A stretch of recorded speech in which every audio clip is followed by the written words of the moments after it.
एक बड़ा सपना आकार ले रहा था। कम उम्र में क्रिकेटर बनने का सपना।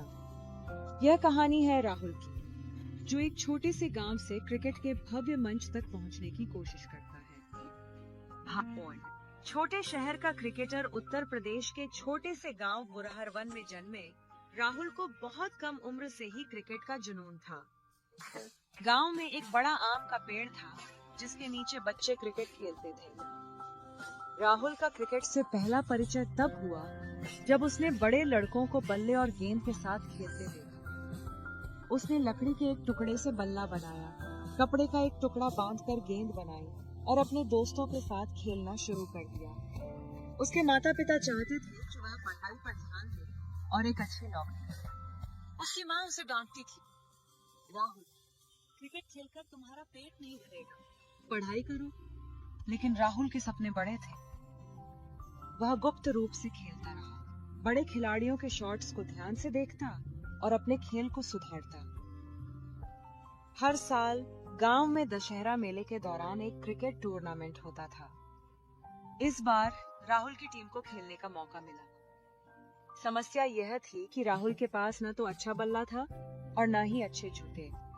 उसके दोस्त विजय ने पैसे बचाकर उसे एक नया बल्ला खरीदा। वह बल्ला राहुल के लिए एक खजाने जैसा था।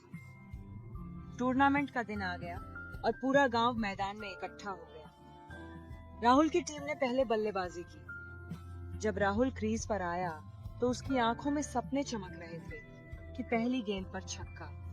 गांव वालों ने ताली बजाई और जयकार की।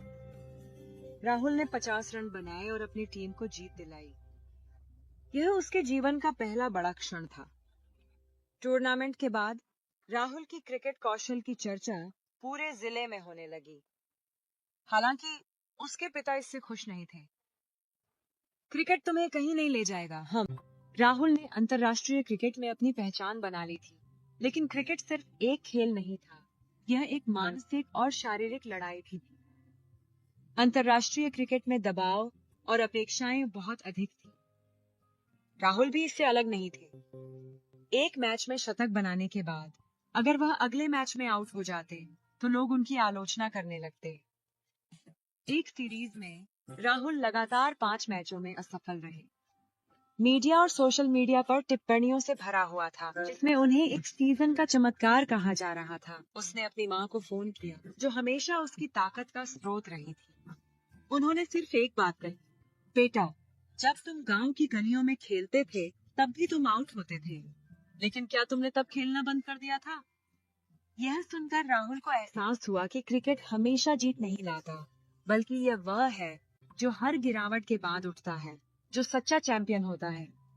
राहुल ने अपने प्रशिक्षण और अभ्यास पर फिर से ध्यान केंद्रित किया। अगली सीरीज में उसने एक और शतक बनाया और आलोचक चुप हो गए।